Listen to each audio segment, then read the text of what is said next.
السلام عليكم ورحمة الله وبركاته.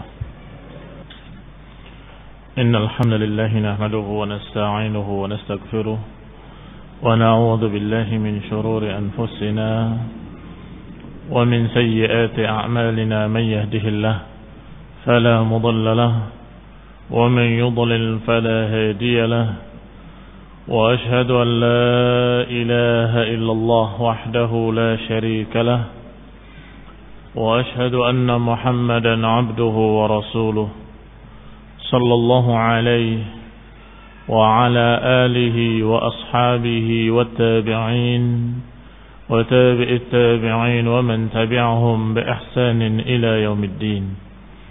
يا أيها الذين آمنوا اتقوا الله حق تقاته ولا تموتن إلا وأنتم مسلمون.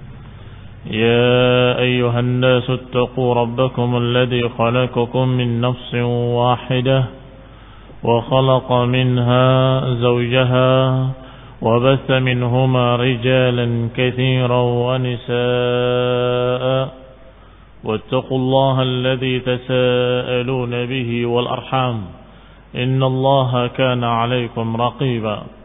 يا أيها الذين آمنوا اتقوا الله وقولوا قولا سديدا يصلح لكم أعمالكم ويغفر لكم ذنوبكم ومن يطع الله ورسوله فقد فاز فوزا عظيما. أما بعد فإن خير الحديث كتاب الله وخير الهدي هدي محمد صلى الله عليه وعلى آله وسلم وشر الأمور محدثاتها فإن كل محدثة بدعة وكل بدعة ضلالة وكل ضلالة في النار. Ikhwani fi din, a'azakumullah, kaum muslimin yang saya hormati. Allah Subhanahu wa taala telah menyebutkan dalam Al-Qur'an, dalam ayat-ayatnya, tentang kisah-kisah ucapan-ucapan orang kafir dan bantahan-bantahan terhadap mereka, dan juga ancaman-ancaman Allah Subhanahu wa taala terhadap mereka. Dan ini sebagai pelajaran bagi kaum muslimin, bagi seluruh manusia, agar jangan sampai mereka berbuat seperti apa yang mereka perbuat. Di antaranya sudah disebutkan dengan namanya atau dengan julukan kunyahnya, yaitu Abu Lahab. Tabbat yada Abi Lahabin wa tab. Sungguh celaka Abu Lahab, kata Allah. Celaka kedua tangannya dan celakalah dia. Dan Allah ancam dengan api neraka, sayasla naran dzata lahab. Dia pasti akan masuk neraka dzata lahab. Demikian pula Umayyah bin Khalaf yang banyak mencerca Rasulullah SAW dan mencerca Islam, mencerca kaum mukminin. Allah pun mengancamnya dengan nar. Wailun likulli humazatin lumazah alladzi jama'a malan wa 'addadah. Celaka, neraka wail bagi para pengumpat dan pencela.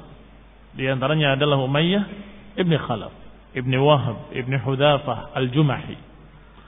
Juga Allah Subhanahu wa taala menyebutkan dalam ayatnya tentang Al-As ibn Wa'il As-Sahmi, yang juga Allah Subhanahu wa taala mengancamnya, afara'aita alladhi kafara biayatina wa qala la utayanna malan wa walada, sampai pada kalimat wa narithuhu ma yaqulu wa yatina farda. Kata Allah, tidakkah kau lihat orang-orang kafir yang mengingkari ayat-ayat kami dan kemudian berkata bahwa kami akan diberi harta dan anak-anak? Apakah dia mengetahui yang gaib atau punya janji dengan Allah Subhanahu wa taala? Sampai Allah katakan wa narisuhu ma yaqul, dan kami akan tuntut dia atas ucapan yang dia ucapkan. Wa yatina farda, dan dia akan datang kepada kami, kata Allah, sendirian. Juga Allah Subhanahu wa taala mengancam para orang-orang kafir yang menyatakan bahwa ayat-ayat Al-Quran dengan ucapan-ucapan yang jelek, dan mengatakan bahwa ayat-ayat Al-Quran dan kisah-kisah yang ada di dalamnya sebagai asatirul awwalin, sebagai cerita-cerita kuno, sebagai dongeng-dongeng, yaitu Nadhr ibn al-Harith ibn Kaladah ibn Abdi Manaf ibn Abdiddar ibn Qusay. Allah Subhanahu wa taala mengatakan tentang orang ini, wa qalu asatirul awwalin katabaha wa hiya tumla alaihi bukratan wa asila. Qul anzalahu alladhi ya'lamu sirra fis samawati wal ard innahu kana ghafurar rahima. Mereka berkata bahwasanya ini adalah cerita-cerita lama yang diceritakan kembali, yang disampaikan kembali, yang dibacakan pagi dan sore. Katakan padanya, sesungguhnya ini diturunkan oleh Allah yang maha mengetahui rahasia yang di langit dan juga rahasia yang di bumi. Juga Allah Subhanahu wa taala menyatakan dengan ancaman, wailun likulli affakin athim, kepada model-model Nadhr ibn al-Harith. Wailun likulli affakin athim, sungguh celaka, neraka wail bagi orang yang merupakan affak athim. Affak tukang dongeng, tukang cerita.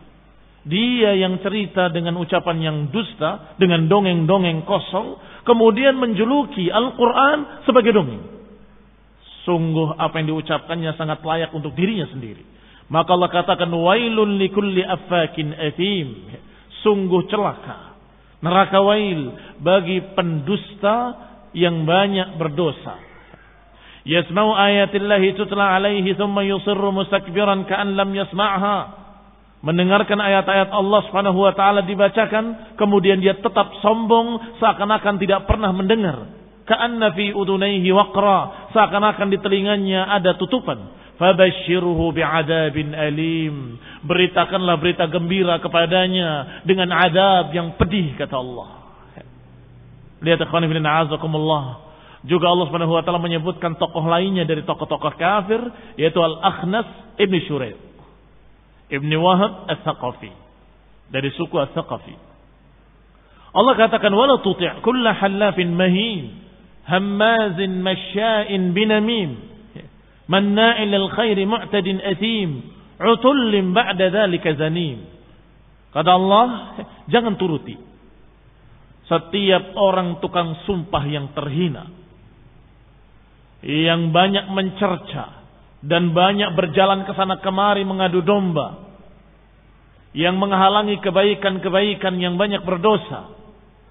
Utullin, yang sombong. Ikhwan fillah azakumullah, ini julukan-julukan atas Akhnas ibn Shuraih ibn Wahab Al-Thaqafi dan yang sejenisnya. Maka yang berikutnya yang juga disebut dalam Al-Quran adalah Al-Walid ibn Al-Mughirah.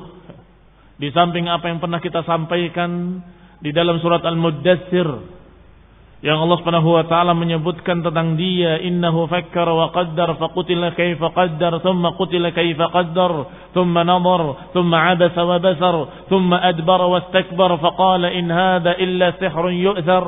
Ini semua tentang Al-Walid ibn Al-Mughirah. Berfikir dan menentukan, kemudian celakalah apa yang ditentukan, kemudian celakalah apa yang ditentukan. Dia mengucapkan dengan kalimat in hadza, ini tidak lain kecuali sihir yang dibuat-buat. Ini tidak lain kecuali ucapan manusia. Maka Allah ancam dia dengan kalimat sa'uslihi saqar. Sungguh kami akan masukkan dia ke neraka saqar. Tentang Walid ibn Mughirah. Dan juga tentang Walid ibn Mughirah Allah Subhanahu wa taala menyatakan tentang dia dalam ayatnya, wa qalu laula nuzzila hadzal qur'ani ala rajulin minal qaryataini 'azim. Mereka berkata, kenapa Al-Quran ini tidak diturunkan kepada salah satu dari dua desa ini orang-orang besarnya? Ini kenapa tidak diturunkan Al-Quran kepada tokoh-tokoh besar di antara dua desa ini? Yang dimaksud adalah desa Mekah, daerah Mekah, dan kemudian daerah Taif. Ikhwan fillah a'azakumullah, Mekah adalah daerahnya orang-orang Quraisy, sedangkan Taif adalah daerahnya suku Thaqif. Kata Al-Walid ibn Mughirah, ayunazzilu ala Muhammadin wa utrak wa ana kabiru Quraisy wa sayyiduha. Apakah diturunkan Al-Quran kepada Muhammad sedangkan aku ditinggalkan, dibiarkan, padahal aku adalah pembesar Quraisy dan aku adalah sayyidnya di Quraisy ini semuanya. Sombongnya Walid ibn Mughirah menyatakan bahwa dia adalah pembesar Quraisy seluruhnya dan dia adalah tokoh yang paling pantas untuk mendapatkan Al-Quran, mendapatkan wahyu. Apakah diturunkan kepada dia padahal aku adalah pembesar Quraisy di daerah Mekah ini? Wa yutrak Abu Mas'ud Amr ibn Umair Al-Thaqafi, Dan ditinggalkan pula, dibiarkan pula seseorang besar lain, yaitu Abu Mas'ud Amr ibn Umair Al-Thaqafi, yakni Sayyidu Thaqif, tokohnya, pembesarnya dari Bani Thaqif. Wa nahnu 'azima al-qaryatain, sedangkan kami berdua adalah pembesar dua desa ini, yakni desa Mekkah dan desa Taif. Mekkah dikuasai oleh Quraisy dan tokohnya Quraisy adalah Walid ibn Mughirah, sedangkan Taif pembesarnya atau dikuasai oleh Thaqif dari suku Thaqif, sedangkan pembesarnya adalah Abu Mas'ud Amr ibn Umair Al-Thaqafi. Maka kata Al-Walid ibn Mughirah, apakah diturunkan Al-Quran kepada seorang seperti dia? Padahal aku pembesar Quraisy, aku dibiarkan tidak diberi wahyu. Demikian pula Abu Mas'ud Amr ibn Umair Al-Thaqafi, pembesar suku Thaqif. Lihat ucapan sombongnya. Maka Allah Subhanahu wa taala berfirman, "Wa qalu laula nuzzila hadzal Qur'anu 'ala rajulin minal qaryatayn 'azim." Mereka berkata, "Laula nuzzila hadzal Qur'anu." Mestinya diturunkan Al-Qur'an ini kepada salah seorang dari dua desa ini yang merupakan orang-orang besarnya. Atau dengan bahasa bebasnya, tidakkah semestinya Al-Quran ini diturunkan untuk orang-orang besar di salah satu dari dua desa besar ini? Ini ucapan Allah membantah orang-orang kafir musyrik yang bernama Walid ibn Mughirah. Maka Allah Subhanahu wa taala menyatakan tentang mereka juga dengan ancaman-ancamannya. Ancaman-ancaman dengan api neraka dan ancaman-ancaman bahwa apa yang mereka semua kumpulkan, apa yang mereka perbuat di dunia ini semuanya tidak akan bermanfaat bagi mereka. Yang berikutnya adalah Ubay ibn Khalaf, yang juga kisahnya Allah sebutkan dalam Al-Quran. Ubay ibn Khalaf dan Uqbah ibn Abi Mu'ayyid adalah dua sahabat kental, dua musyrik yang sangat bersahabat. Wa kana mutasafiyaini, keduanya saling bersaudara, saling mencintai. Hasanan ma bainahuma, hubungannya sangat baik antara keduanya. Yang pertama Ubay ibn Khalaf, yang kedua Uqbah ibn Abi Mu'ayyid. Fakana Uqbah qad jalasa ila Rasulillah sallallahu alaihi wa ala alihi wasallam wa sami'a minhu. Sedangkan Uqbah ibn Abi Mu'ayyid pernah duduk bermajlis dengan Rasulullah sallallahu alaihi wa ala alihi wasallam, wa sami'a minhu, dan mendengarkan ucapan-ucapan Rasulullah SAW. Bahkan dalam riwayat yang lain disebutkan bahwa Uqbah ibn Abi Mu'ayyid pernah mengundang Rasulullah SAW ke rumahnya dalam satu jamuannya, undangannya, dan Rasulullah datang. Tetapi Rasulullah SAW tidak mau makan, sampai dia berkata kepadanya, "Kenapa engkau tidak memakan makananku?" Orang-orang Arab sangat tersinggung dan sangat tidak suka kalau tamunya tidak mau makan. Sehingga dia bertanya, "Kenapa engkau tidak makan makananku?" Kata Rasulullah SAW, "Aku tidak akan makan sampai engkau mempersaksikan la ilaha illallah Muhammad Rasulullah." Maka kata dia, "Aku bersaksi, la ilaha illallah, asyhadu an la ilaha illallah wa annaka Rasulullah. Yallah, kul." Dia mengucapkan syahadat sekedar menghormati tamu. Dia mengucapkan syahadat sekedar agar tamunya mau makan, maka Rasulullah pun makan. Ikhwani fillah, a'azakumullah, ternyata perbuatan Uqbah ibn Abi Mu'ayyid ini terdengar oleh sahabat kentalnya yang bernama Ubay ibn Khalaf. Fa balagha dzalika Ubayyan fa ata Uqbah fa qala lahu, maka terdengarlah beritanya oleh Ubay dan datanglah Ubay ke rumahnya Uqbah ibn Abi Mu'ayyid. Kemudian berkata, "Alam yablughni annaka jalasta Muhammadan wa sami'ta min?" Tidakkah aku mendengar atau tidakkah telah sampai kepadaku berita bahwa engkau telah bermajlis, duduk bersama dengan Muhammad, dan engkau mendengar daripadanya petuahnya dan nasihatnya? "Wajhi min wajhika haram an ukallimaka wastaghladha min al-yamin." Maka orang ini berkata kepada sahabatnya, "Sungguh wajahmu dengan wajahmu haram. Ini wajahku enggak akan bertemu dengan wajahmu selama-lamanya. Haram an ukallimak, haram bagiku untuk berbicara kepadamu. Wastaghladha minal yamin." Dan dia bersumpah dengan sumpah yang ghalidhah, dengan sumpah yang besar. Wallahi, demi Allah, in anta jalasta ilaihi aw sami'ta min, kalau engkau duduk bermajlis dengannya dan engkau mendengarkan ucapannya dan petuahnya, awalam ta'tihi fatatful fi wajhihi, tidakkah kau datangi dia dan kau ludahi mukanya? Ikhwan ibn a'azakumullah, tentunya Uqbah ibn Abi Mu'ayyid mengelak dan mengatakan, tidak, aku tidak masuk Islam, aku tidak mengikuti petuahnya, aku tidak mengikuti ucapannya. Sedangkan Ubay ibn Khalaf tidak percaya. Aku tidak percaya bahwa engkau tidak mendengar nasihatnya. Aku tidak percaya kalau engkau dalam keadaan mengingkari dia sampai engkau membuktikannya. Bagaimana aku membuktikannya? Buktikan. Kalau engkau benci kepadanya, maka kau ludahi mukanya. Baru aku akan percaya. Maka Uqbah ibn Abi Mu'ayyid berupaya untuk melakukan apa yang diminta oleh sahabatnya, untuk membuktikan kalau dia belum masuk Islam, bahwa dia mengucapkan asyhadu an la ilaha illallah hanya sekedar menghormati tamu agar tamunya mau makan. Maka dia ingin membuktikan. Fa fa'ala dzalika aduwwullah, maka musuh Allah ini melakukan apa yang diniatkannya, yaitu Uqbah ibn Abi Mu'ayyid, la'anahullah, semoga Allah melaknatnya. Maka dia berupaya untuk meludahi mukanya, tetapi Allah Subhanahu wa taala menghalanginya. Ludahnya kembali ke mukanya sendiri dan kemudian membekas di mukanya, menjadi cacat di wajahnya. Dan Allah Subhanahu wa taala menurunkan ayatnya mengenai dua orang kafir ini, yang satu kafir dan yang satu lagi mendorong dia untuk tetap kafir. Kata Allah Subhanahu wa taala, wa yauma ya'addu adh-dhalimu 'ala yadayhi yaqulu ya laitani ittakhadhtu ma'ar rasuli sabila ya waylata laitani lam attakhidh fulanan khalila laqad adallani 'ani adh-dhikri ba'da idh ja'ani wa kana asy-syaitanu lil insani khadhula.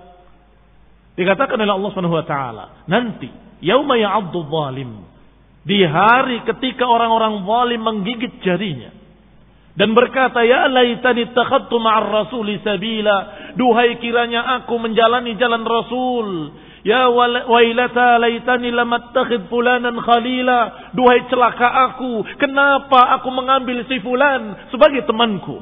Laqad adallani 'ani dzikri, dia telah menyesatkan aku setelah peringatan itu datang kepadaku. Dan syaitan lil insani khadhula, dan syaitan tidak akan membela, menolong orang-orang yang disesatkannya. Makanya syaitan lil insan khadhul. Khadhul maknanya tidak menolong. Ini sifatnya iblis laknatullah alaih. Idz qala lil insani kfur falamma kafara qala inni bari'un mink inni akhafu Allah rabbal alamin. Iblis laknatullah alaih, syaitan akan berkata kepada manusia, ukfur, kafirlah kamu, kafirlah kamu. Falamma kafara qala inni bari'un min. Ketika dia sudah kafir, syaitan berlepas diri. Aku berlepas diri dari kamu. Aku enggak ikut campur. Aku berlepas diri dari kamu. Ini khudul namanya. Wa kana syaitan lil insani khudula. Syaitan itu mengacuhkan dan tidak akan menolong. Khana bin a'azakumullah, lihat Allah Subhanahu wa taala menyatakan tentang dua orang ini nanti dalam neraka. Yauma ya'addu adh-dhalimu 'ala yadayhi yaqulu ya laitani ittakhadtu ma'ar rasuli sabila. Kata Allah, nanti ketika orang zalim itu menggigit jarinya dalam neraka dan berkata, duhai kiranya aku mengikuti Rasul. Duhai sayang sekali, kenapa aku tidak mengikuti jalan Rasul? Duhai kiranya aku tidak mengambil si fulan sebagai temanku. Penyesalan orang kafir sejenis Uqbah ibn Abi Mu'ayyid menyesali kenapa mengambil teman seperti Ubay ibn Khalaf. Ikhwan fillah a'azakumullah, sebagaimana yang kita katakan kemarin bahwa kisah ini mengenai dua orang ini dan mengenai orang-orang kafir tadi dan juga mengenai orang-orang yang sejenis, orang-orang yang semisalnya. Kalau ada seseorang yang kufur karena temannya, maka inilah ayatnya mengenai orang tadi. Pasti dia akan menyesal seperti menyesalnya Uqbah ibn Abi Mu'ayyid, dan pasti dia akan menyesal seperti apa yang Allah kisahkan dengan menyatakan ya laitani ittakhadtu ma'ar rasuli sabila ya wailata laitani lam attakhidh fulanan khalila, duhai kiranya aku tidak mengambil si fulan sebagai temanku. Khana bin a'azakumullah, kaum muslimin yang saya hormati, Ini berarti berita peringatan dari Allah. Hati-hati mengambil teman. Jangan mengambil teman yang jelek, niscaya kita akan terbawa jelek. Apalagi mengambil teman yang kafir musyrik, nanti terseret kita ke dalam kesyirikan mereka, kesesatan mereka. Na'udzubillahi min dzalik. Wa masya Ubay bin Khalaf ila Rasulullah sallallahu alaihi wa ala alihi wasallam. Dan Ubay bin Khalaf yang tadi disebutkan mengajak Uqbah bin Abi Mu'ayyid untuk tetap kafir, orang ini datang kepada Rasulullah SAW bi'azmin balin, dengan tulang yang telah rapuh, qadir fatta, yang sudah rapuh, yang diginikan saja hancur dengan tangan. Faqala, kemudian di hadapan Rasulullah SAW dia berkata, ya Muhammad, anta taz'um anna Allah yab'ath hadha ba'dama aram? Wahai Muhammad, apakah engkau menganggap bahwa tulang belulang yang seperti ini akan dibangkitkan kembali padahal dia telah rapuh? Sambil diremas dan dihancurkan di tangannya. Thumma qannahu fi yadi. Kemudian dia remukkan di tangannya. Thumma nafaqahu. Kemudian ditiupkan ke arah wajah Rasulullah sallallahu alaihi wa ala alihi wasallam. Ini kurang ajarnya Ubay bin Khalaf. Faqala, ketika dia menyatakan seperti itu, Rasulullah pun menjawab, "Na'am." Iya. Yani membenarkan pertanyaan tadi. Pertanyaannya menyatakan, apakah tulang belulang yang rapuh seperti ini akan dibangkitkan? Kata Nabi, iya. Ana aqulu dzalik. Aku yang mengatakan demikian. Kata Rasulullah sallallahu alaihi wa ala alihi wasallam. Yab'athuhu Allah wa iyyaka ba'da ma takunani hakadha thumma yudkhilaka Allahu an-nar. Iya. Allah akan membangkitkan dia dengan kamu hingga sudah hancur seperti itu, Allah akan bangkitkan kembali, kemudian memasukkan engkau ke dalam neraka, kata Rasulullah sallallahu alaihi wa ala alihi wasallam. Qul inna a'udzubikumullah, lihat kurang ajarnya seorang kafir musyrik Ubay bin Khalaf di hadapan Rasulullah SAW membawa tulang yang rapuh sambil menyatakan, man yuhyil 'idhama wa hiya ramim. Siapa yang akan membangkitkan tulang belulang yang telah rapuh seperti ini? Siapa? Allah yang menjawab dengan wahyu yang turun. Qul yuhyiha alladhi ansha'aha awwala marrah. Katakan, kata Allah. Katakan wahai Rasul, yuhyiha alladhi ansha'aha awwala marrah. Yang akan membangkitkannya adalah yang menciptakannya pertama kali. Menciptakan dari tidak ada kemudian ada, bisa, apalagi hanya mengulang. Yang sudah pernah ada kemudian dibangkitkan kembali. Mana yang lebih mudah dan mana yang lebih sulit? Enggak ada yang sulit bagi Allah Subhanahu wa taala. Tetapi jelas mengulang lebih mudah daripada menciptakan pertama kali. Qul yuhyiha alladhi ansha'aha awwala marrah. Yang akan membangkitkannya adalah yang menciptakannya pertama kali. Allah yang menciptakan manusia, setelah jadi manusia sampai kemudian mati, rapuh dan kemudian hancur, kemudian Allah menghidupkannya kembali. Kenapa tidak bisa bagi Allah? Wa huwa ala kulli syai'in qadir. Ikhwan fillah, a'azakumullah, maka Allah pun berfirman, fa anzalallahu ta'ala, Allah turunkan wahyunya, wa daraba lana mathalan wa nasiya khalqah, qala man yuhyil 'idhama wa hiya ramim, qul yuhyiha alladhi ansha'aha awwala marrah wa huwa bikulli khalqin 'alim. الذي جعل لكم من الشجر الأخضر نارا فإذا أنتم منه توقدون. Allah Subhanahu wa taala berfirman, mereka memberikan permisalan-permisalan. Wa nasiya khalqah. Dia lupa tentang penciptaannya. Yani mereka datang memberikan permisalan. Masa kayak gini bisa dibangkitkan? Masa sudah jadi tanah akan hidup kembali? Masa tulang yang sudah hancur seperti ini mau dibangkitkan kembali? Mereka memberikan permisalan-permisalan. Wa nasiya khalqah. Mereka lupa siapa yang menciptakannya pertama kali. Kalau saja mereka ingat siapa yang menciptakannya pertama kali, mereka nggak akan bingung tentang kebangkitan. Nggak akan susah dicerna akal. Kenapa nggak susah? Karena akal sudah berkata bahwa aku diciptakan oleh Allah pertama kali. Maka kenapa tidak bisa untuk diciptakan kembali setelah hancur? Kenapa tidak bisa untuk diciptakan kembali setelah rapuh? Berarti mereka memang lupa siapa yang menciptakan mereka pertama kali. Dikatakan lupa karena rata-rata orang kafir sekalipun mengakui bahwa yang menciptakan pertama kali adalah Allah. Ketika ditanyakan pada mereka siapa yang menciptakan langit dan bumi dan apa yang diantara keduanya, mereka menjawab Allah. Siapa yang menciptakan seluruh makhluk-makhluk, mereka menjawab Allah. Mereka tahu. Tetapi mereka lupa ketika berbicara tentang kebangkitan, mereka terheran-heran. Apakah tulang rapuh seperti ini bisa dibangkitkan? Qala man yuhyil 'idhama wa hiya ramim. Siapa yang menciptakan tulang belulang ini yang telah rapuh? Maka dijawab oleh Allah. Qul, katakan wahai Rasulullah, yuhyiha alladhi ansha'aha awwala marrah. Yang akan menciptakannya, yang akan menghidupkannya adalah yang menciptakannya pertama kali.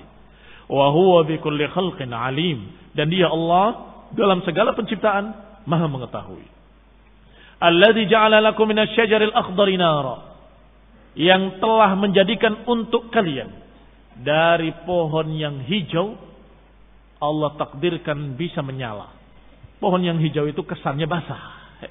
Tetapi subhanallah, ada pohon-pohon yang hijau tetapi dia justru merupakan sesuatu yang mudah terbakar atau merupakan bahan bakar untuk menyala. Ini kekuasaan Allah Subhanahu wa taala yang menciptakan pohon-pohon yang hijau bisa menjadi api yang menyala. Fa idza antum minhu tuqidun, kemudian kalian mulai menyalakan api daripadanya, ini mengambil api daripadanya. Ikhwan fillah a'azakumullah kaum muslimin yang saya hormati. Ini semua tentang Ubay ibn Khalaf yang telah menyesatkan sahabatnya Uqbah ibn Abi Mu'ayyid dan juga telah kurang ajar kepada Rasulullah SAW dengan membawa tulang belulang tadi. Maka Allah Subhanahu wa taala membantahnya dan menjawabnya. Wa atarada Rasulullah sallallahu alaihi wa ala alihi wasallam wa huwa yatufu bil Ka'bati fi ma balagani al-Aswad ibn al-Muttalib ibn Asad ibn Abd al-Uzza. Kemudian pada suatu hari juga Rasulullah SAW dihalangi di dekat Ka'bah ketika beliau sedang tawaf di Ka'bah. Demikian menurut apa yang sampai kepadaku, kata penulis Ibnu Hisham rahimahullah. Dihalangi oleh seseorang yang bernama Aswad ibn al-Muttalib ibn Asad ibn Abd al-Uzza. Dan juga yang kedua Al-Walid ibn Mughirah yang sudah ceritakan tadi. Yang ketiga Umayyah ibn Khalaf yang juga sudah diceritakan orangnya. Wal-As ibn Wa'il as-Sahmi yang juga sudah disebut dalam Al-Quran tadi. Bantahannya dan ancamannya. Wa kanu dhawi asnanin fi qaumihim. 4 orang ini adalah orang-orang yang dituakan. Sesepuh orang-orang Quraisy di kaumnya. Mereka semua berkata, Ya Muhammad, halumma falna'bud ma ta'bud. Falnashtarik nahnu wa anta fil amr. Fa in kana alladhi ta'budu khayran mimma na'bud, kunna qad akhadna bihaddina minhu. Wa in kana ma na'bud khayran mimma ta'bud, kunta qad akhadta bihaddika minhu. Kata mereka, wahai Muhammad sallallahu alaihi wa ala alihi wasallam, halumma falna'bud ma ta'bud. Marilah kemari. Kami akan beribadah kepada apa yang kau ibadahi. Dan hendaklah engkau pun bersama-sama kami untuk beribadah kepada apa yang kami sembah. Supaya apa? Kata mereka, fa in kana alladhi ta'bud khairan mimma na'bud. Kalau yang kau ibadahi lebih baik daripada yang kami ibadahi, kami sudah mendapatkan bagiannya karena kami pun ikut beribadah kepada yang kamu ibadahi. Tetapi kalau yang lebih baik adalah apa yang kami sembah, kamu pun sudah mendapatkan bagian karena kamu ikut menyembah apa yang kami sembah. Lihat otak bodohnya orang-orang jahiliyah. Otak bodohnya musyrikin jahiliyah Quraisy ketika itu. Menyatakan kepada Rasulullah SAW untuk bersama-sama. Bahkan dalam riwayat lain dikatakan tahun ini engkau beribadah kepada yang kami ibadahi. Tahun depan kami yang akan beribadah kepada apa yang kamu ibadahi. Sehingga kami mendapatkan bagian dari apa yang kamu ibadahi, kamu pun mendapatkan bagian dari apa yang kami ibadahi. Dengan begini, wahadal Arab. Dengan demikian, orang-orang Arab akan bersatu, enggak akan bercerai. Orang-orang Arab akan bersadu padu, akan kokoh persatuannya. Lihat ikhwan fillah azakumullah, hizbiyah jahiliyah. Ini hizbiyah namanya, mementingkan Bagaimana supaya bersatu? Walaupun kesyirikan dicampur dengan tauhid tidak apa-apa. Yang penting jangan pecah. Ini pemikiran hizbiyah. Ternyata Allah Subhanahu wa taala menjawab dan menurunkan wahyunya, menurunkan ayatnya kepada Rasulullah SAW. Qul ya ayyuhal kafirun la a'budu ma ta'budun wa la antum 'abiduna ma a'bud wa la ana 'abidun ma 'abadtum wa la antum 'abiduna ma a'bud lakum dinukum waliyadin. Allah Subhanahu wa taala memerintahkan dengan kalimat qul, katakan pada mereka, ya ayyuhal kafirun, wahai orang-orang kafir, la a'budu ma ta'budun, aku tidak akan beribadah kepada apa-apa yang kalian ibadahi, enggak akan menyembah apa yang kalian sembah. Wala antum abiduna ma a'bud, dan kalian pun bukan penyembah apa yang aku sembah. Di sini ada sesuatu yang perlu diperhatikan, yaitu berbedanya bentuk jumlahnya. Yang pertama jumlahnya fi'liyah, yang kedua jumlahnya ismiyah. Karena maknanya pun berbeda. Kalimat yang pertama, la a'budu ma ta'budun, aku tidak akan beribadah apa yang kalian ibadahi. Tegas, karena Rasulullah SAW memang tidak akan beribadah kepada selain Allah Subhanahu wa taala.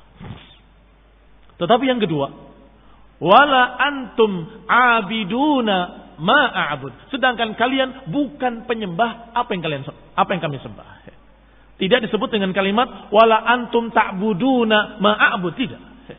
Kenapa? Karena mereka sudah berkata di awal, kami akan beribadah kepada apa yang kau ibadahi. Berarti dia mau. Tetapi kalaupun dia mau beribadah kepada Allah Subhanahu wa taala bersama Rasul, apakah dia sudah beribadah kepada Allah? Belum. Kenapa belum? Karena mereka tetap tidak mau meninggalkan Tuhan-Tuhannya. Sedangkan ibadah harus dengan tauhid. Tanpa tauhid bukan ibadah.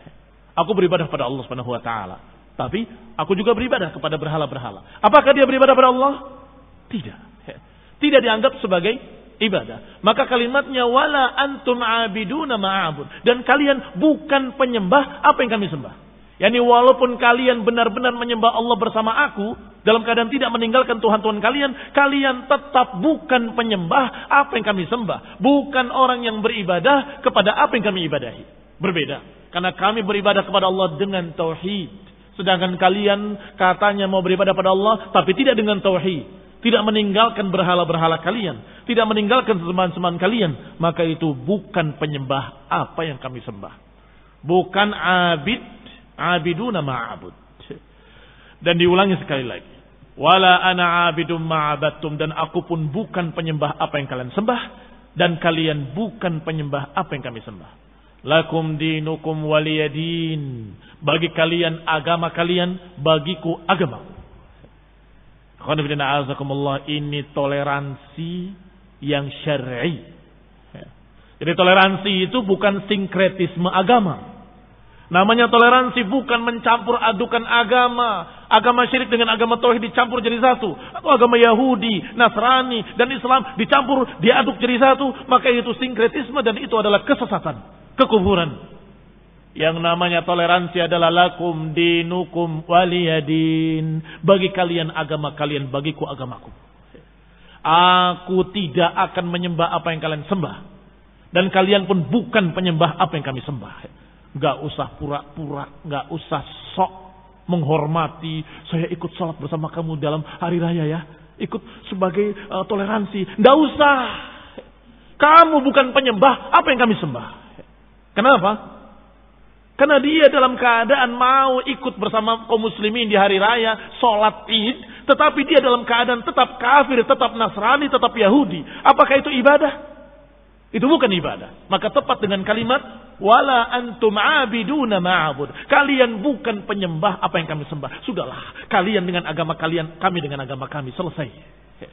Ikhwan fillah, a'azakumullah kaum muslimin yang saya hormati. Ini juga berita dari Allah Subhanahu wa taala tentang adanya orang-orang kafir yang ingin mengusulkan usulan-usulan seperti ini. Ada dari mereka di zaman jahiliyah, yaitu Aswad ibn al-Muttalib, Walid ibn Mughirah, Umayyah bin Khalaf, dan Al-As bin Wa'il. Dan setelah itu di zaman kita pun banyak orang-orang kafir yang mengusulkan seperti itu. Udahlah, nggak usah ribut. Kalau hari raya kalian kita ikut bersama kalian, kalau hari raya kami kalian ikut bersama kami. Kita katakan tidak. Ya ayyuhal kafirun, la a'budu ma ta'budun, wa la antum 'abiduna ma a'bud, wa la ana 'abidun ma abattum, wa la antum 'abiduna ma a'bud, lakum dinukum waliyadin. Bagi kalian agama kalian, bagi kami agama kami. Alhamdulillah, Allah Subhanahu wa taala menurunkan ayatnya yang jelas dan tegas. Yang berikutnya dalam Al-Qur'an, Allah kisahkan pula seorang taghut Quraisy, yaitu Abu Jahal Ibn Hisham. Lama dzakara Allah azza wa jalla syajarat az-zaqum. Ketika Allah Subhanahu wa taala memberitakan tentang pohon zakum yang tumbuh di neraka. Takhwifan lahum biha, sebagai upaya menakut-nakuti mereka agar mereka takut. Tiba-tiba Dajjal, taghut Quraisy, yaitu Abu Jahal berkata, "Ya ma'syar Quraisy, hal tadruna ma syajaratuz zaqum?" Wahai orang-orang Quraisy, tahukah kalian apa itu pohon zakum? Allati yukhawifukum biha Muhammad, yang dia menakut-nakuti kalian dengannya. Qalu la, kata orang-orang Quraisy, kami tidak tahu. Qala ajwatu Yathrib bizubd, yang dimaksud oleh dia pohon zakum itu yang di sana, pohon ajwah yang ada di Yathrib bizubd, di daerah Zubd.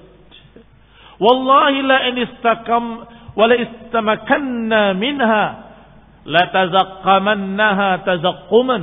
Sungguh kalau kami mendapatkan buah tersebut, pohon zakum tersebut, kami akan menelannya mentah-mentah.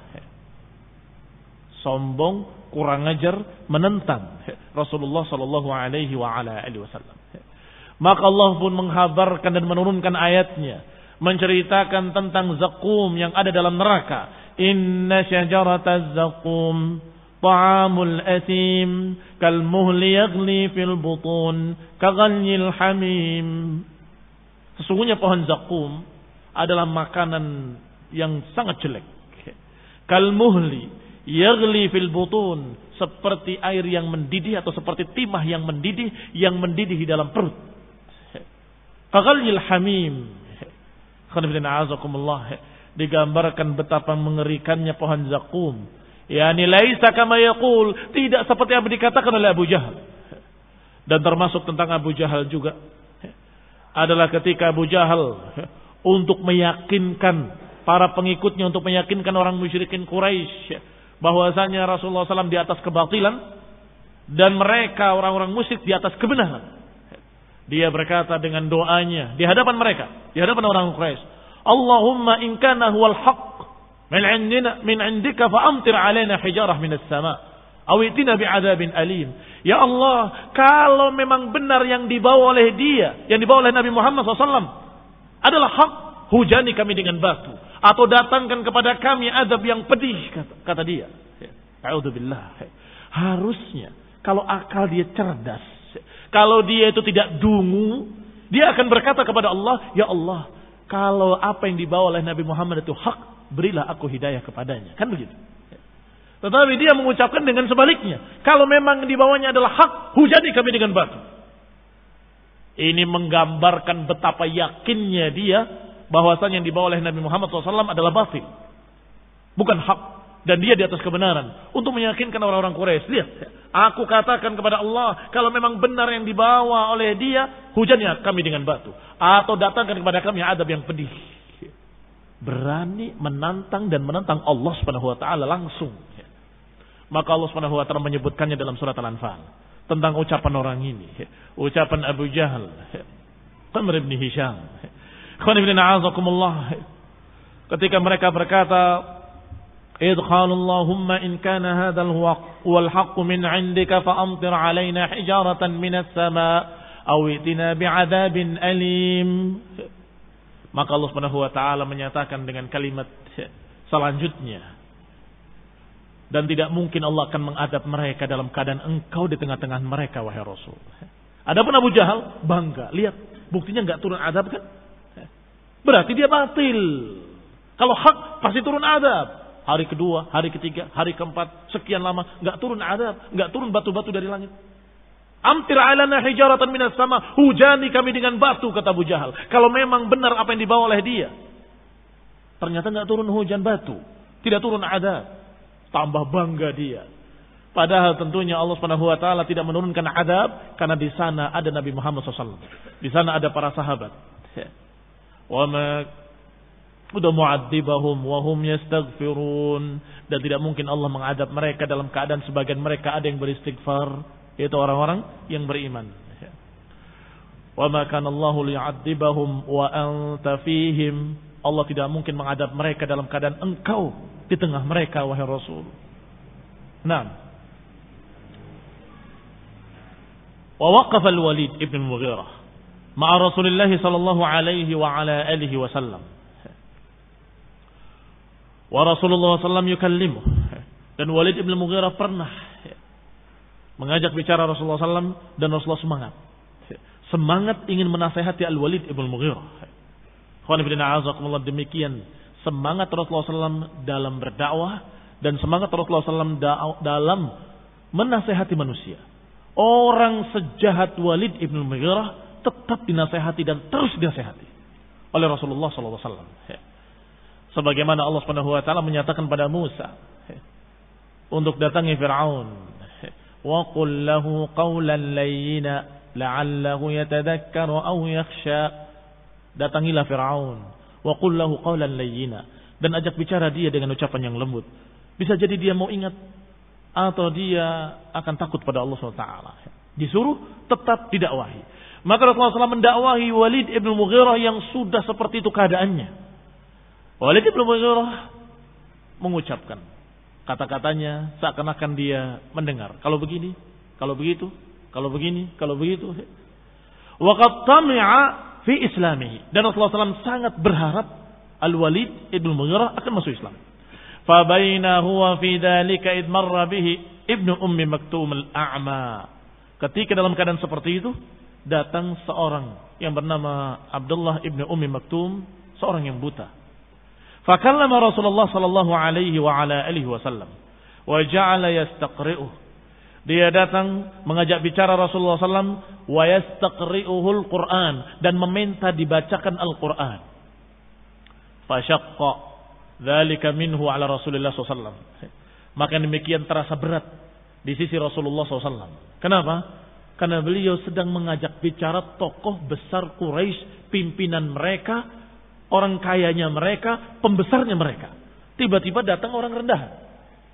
Khawatirnya orang yang sedang diharapkan agar masuk Islam ini, khawatirnya dia akan lari. Tidak mau disejajarkan dengan orang miskin ini atau dengan orang rendahan ini. Maka Rasulullah SAW sangat berat. Kenapa kau datang tidak waktu yang tepat? Wadhalika annahu syaghalahu amma kana fihi min amril Walid. Yang demikian karena Rasulullah SAW tersibukkan dengan harapan dia ingin menasehati Al-Walid agar dia mau masuk Islam. Wa ma tama'a fihi min islamih, dan harapan beliau agar dia masuk Islam. Falamma aktsara alaihi sarafa anhu abisan wa tarakahu. Sampai ketika dia terus merengek meminta dibacakan Al-Quran, maka Rasulullah pun memalingkan wajahnya dengan muka yang masam.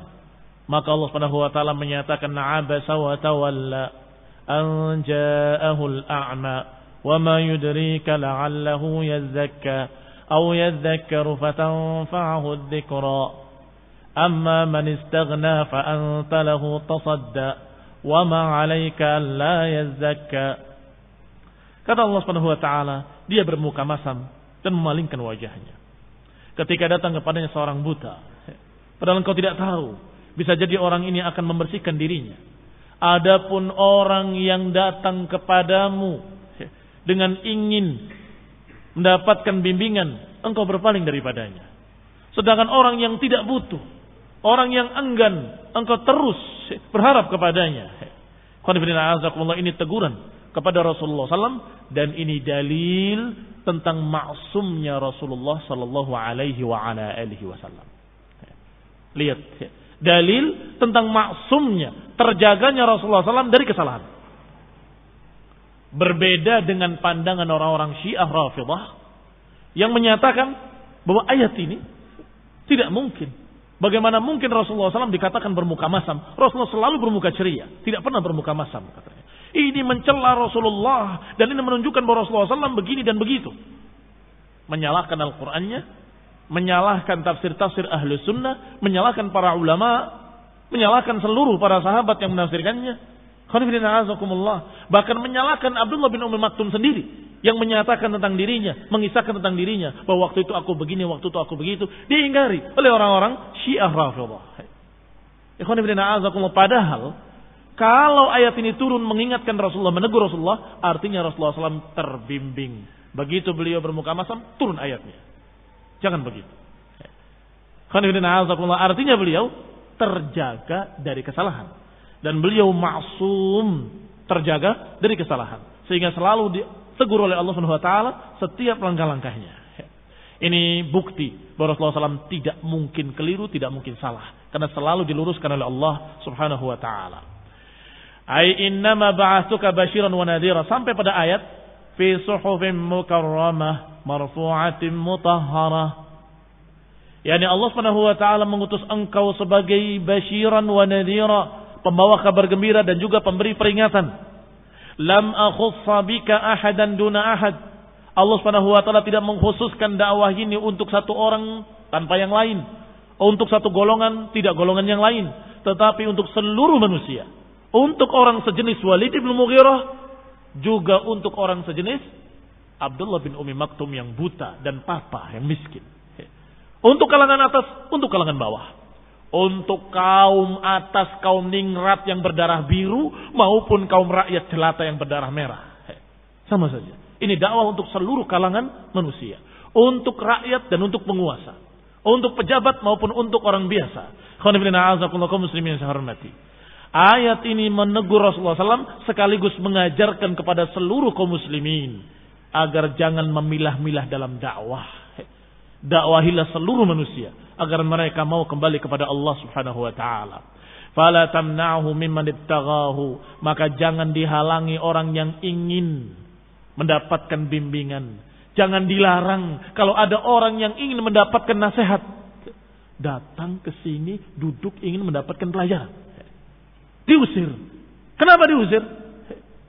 Terjadi pada Syekh Ibn Utsaimin, terjadi pada Syekh Muqbil rahimahullah, dan terjadi pada para ulama rahimahumullah.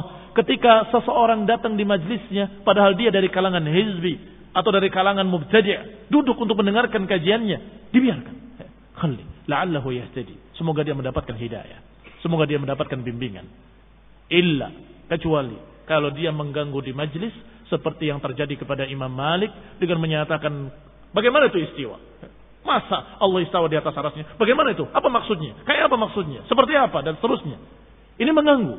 Maka Imam Malik betul-betul terdiam, menahan marahnya sampai keringatnya menetes dari dahinya dan kemudian tertunduk kepalanya. Sampai kemudian mengangkat kepalanya dan menjawab bahwa istiwanya Allah di atas arasnya sudah jelas. Beriman kepadanya adalah wajib. Dan bertanya kayak apa adalah pertanyaan bid'ah. Keluarkan orang itu. Baru dia diusir karena mengganggu. Kalau duduk ingin mendapatkan faedah, yastafid, khalli, la'allahu yahtadi. Semoga dia mendapatkan bimbingan. Wala tatasaddayanna bihi liman la yuriduh. Jangan menghalangi orang yang ingin mendapatkan bimbingan. Dan juga jangan tatasaddayanna. Jangan kamu ngoyo, mudah-mudahan benar kalimatnya. Apa dalam bahasa Indonesianya? Yani sangat berlebih-lebihan semangatnya. Liman la yuriduhu, kepada orang yang tidak mau. Bahkan ketika kamu berbicara dengan nasihat-nasihat, dia tertawa-tertawa saja. Kamu paksain terus ngomong lagi. Dia mencemoohkan, mentertawakan dan seterusnya. Wala taq'ud ba'da dzikra ma'al qaumidz zalimin, kata Allah. Jangan duduk setelah peringatan ini bersama orang-orang yang zalim. Tinggalkan. Yang penting kamu sudah pernah menyampaikan, selesai. Jangan sampai kepada yang ini terus tatasaddayana, berupaya berlebihan dalam keadaan orang itu tidak butuh. Sedangkan orang yang butuh datang, kamu enggan memberikannya. Kamu enggan menasehatinya. wa kana an-nafar alladziina yu'duna Rasulullah sallallahu alaihi wa ala alihi wasallam fi baitihi Aba Lahab wal Hakam ibn Abi al-As wa Uqbah ibn Abi Mu'ayth wa Adi ibn Hamra al-Thaqafi wa ibn al-Asda al-Hudali wa kanu jiranuhu. Adapun yang mengganggu di rumah Rasulullah SAW, yakni mengganggu Rasulullah SAW di segala tempat, di masjid, di Masjidil Haram, di dekat Ka'bah, di jalan Rasulullah SAW, diberi batu, diberi duri-duri, atau dihalangi di Ka'bah, atau begini dicerca dengan segala macam, sampai di rumah Rasulullah sendiri diganggu oleh musyrikin, yaitu oleh tetangga-tetangganya. Disebutkan sini nama-nama mereka, yaitu Abu Lahab wal Hakam ibn Abi al-As, Uqbah ibn Abi Mu'ayth, wa Adi ibn Hamra al-Thaqafi, kemudian Ibn al-Asda al-Hudali. Mereka semua kanu jiranuhu, semuanya jiran, tetangga-tetangga Rasulullah SAW. Lam yaslam minhu ahadun illa al-Hakam ibn Abi al-As. Lam yuslim minhum ahadun illa al-Hakam ibn Abi al-As. Semua tetangga-tetangga tadi adalah tetangga yang jelek. Jiranus su, tetangga yang jelek. Tidak ada yang masuk Islam kecuali satu, yaitu Al-Hakam ibn Abi al-As. Fakana ahaduhum fima dzukira li, dan salah seorang mereka sebagaimana dikisahkan kepadaku, yatra alaihi sallallahu alaihi wa ala alihi wasallam rahimasyah. Salah seorang mereka sampai melemparkan isi perutnya kambing di atas Rasulullah SAW ketika beliau sujud di rumahnya sendiri. Rasulullah SAW memberikan atau menyisakan tempat untuk Rasulullah SAW sholat di sana, terbuka. Rasulullah SAW sujud. Maka mereka melemparkan kotoran kambing tadi di atas Rasulullah SAW ketika beliau sujud. Wa huwa yusalli, dalam keadaan beliau sholat. Maka anaknya Fatimah, cucunya Fatimah yang membersihkannya sambil menangis. Sedangkan Rasulullah SAW tetap sujud, tidak bergerak, tidak berubah. Dan kotoran kambing memang kotor, tetapi dia tidak najis, sehingga tidak membatalkan sholat. Kotoran binatang yang dimakan dagingnya, dia tidak najis.